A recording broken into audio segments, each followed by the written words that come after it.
எனக்கு அன்பானவர்களே, இயேசுவின் நாமத்தில் வாழ்த்துக்கள். ஆண்டுடைய கிருபையினால் 3 மாதங்களை கடந்தோம். 21 நாள் ஆலயத்தில் ஜெபம் இருந்தது. கர்த்தருடைய நாமத்திற்கு ஸ்தோத்திரம். அதிகாலை ஜெபம்.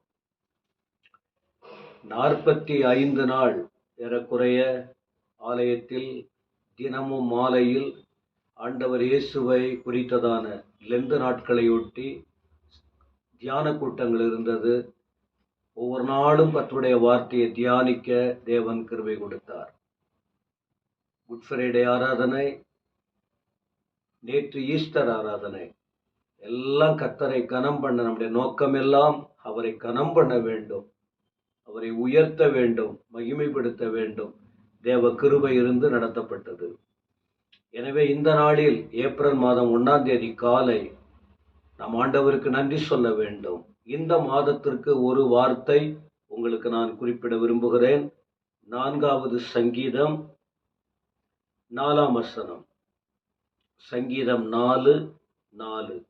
நீங்கள் கோபம் கொண்டாலும் பாவம் செய்யாதிருங்கள், உங்கள் படுக்கையிலே உங்கள் இருதயத்தில் பேசிக்கொண்டு அமர்ந்திருங்கள். இன்றைக்கு உங்களுக்கு சொல்லுகிற ஒரு வார்த்தை என்ன தெரியுமா? அந்த 4வது மாதம் அமர்ந்திருங்கள், அமைதி பெறுவீர்கள். ஆண்டவர் பாதத்துல அமர்ந்திருங்க, நல்ல அமைதியான அனுபவத்தை ஆண்டவர் கொடுப்பார். சுற்றுப்புறங்களில் கவலைகள் உண்டு, பாரங்கள் உண்டு.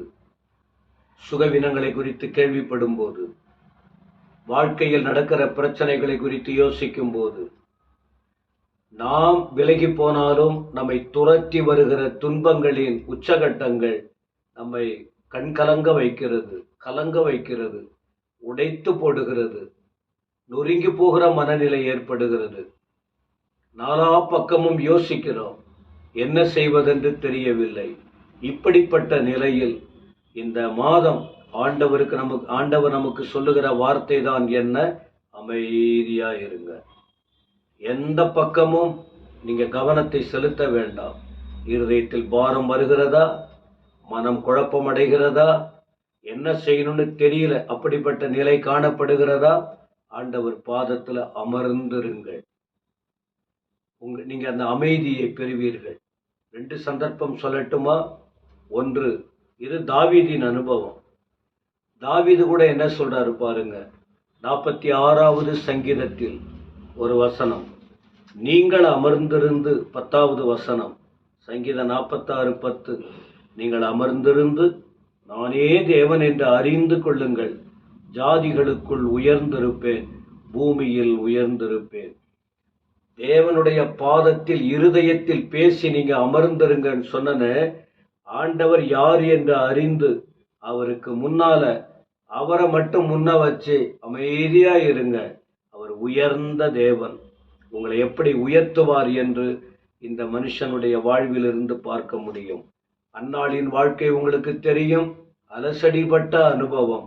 ஆண்டவருடைய பாதத்தில் அமர்ந்து தங்களை ஒப்பு கொடுத்தாங்க, ஆறுதல் அடைந்தார்கள்.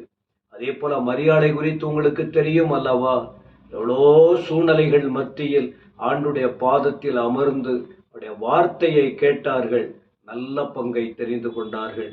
இந்த 4வது மாதம் நீங்கள் ஆறுதல் அடைய வேண்டும், ஆசீர்வதிக்கப்பட வேண்டும், மகிழ்ச்சியாய் இருக்க வேண்டும், அலசடிப்படுகிற நிலைமை மாற வேண்டும், உள்ளத்தில் சமாதானம் வர வேண்டும். என்ன சூழ்நிலை வந்தால் அதை மேற்கொள்ள ஆண்டவர்கிட்ட அமர்ந்திருங்க, கேளுங்க, உங்க வாழ்க்கையை ஒப்பு கொடுங்க. அந்த சமாதானமான, அமைதியான, ஆறுதலான ஆசீர்வாதங்களை பெற்று வாழ்ந்திட கர்த்தர் உங்களுக்கு கிருபை கொடுப்பாராக. பரலோக பிதாவே, துதிக்கிறோம். 3 மாதம் காத்ததற்காக ஸ்தோத்திரம். 4வது மாதத்திற்காக நன்றி சொல்லுகிறோம். கவலையோடும் பாரத்தோடும் பல கேள்வியோடும் கண்ணீரோடும் பல பிரச்சனையோடும் வாழ்ந்து கொண்டிருக்கிற மக்கள், அவர்களுக்கு இந்த வார்த்தையை சொல்றீங்க, அமர்ந்திருக்க உதவி செய்யும், தெளிவடையட்டும். நாளுக்கு நாள் ஜனங்களின் வளர்ச்சி அவர்களுக்கே தெரியட்டும். ஒருவரையும் கைவிடாத தேவன் எல்லாரையும் காத்துக்கொள்ளும், ஆசீர்வதியும். இயேசு கிறிஸ்துவின் நாமத்தில் வேண்டிக் கொள்ளுகிறோம் நல்ல பிதாவே. ஆமென், ஆமென்.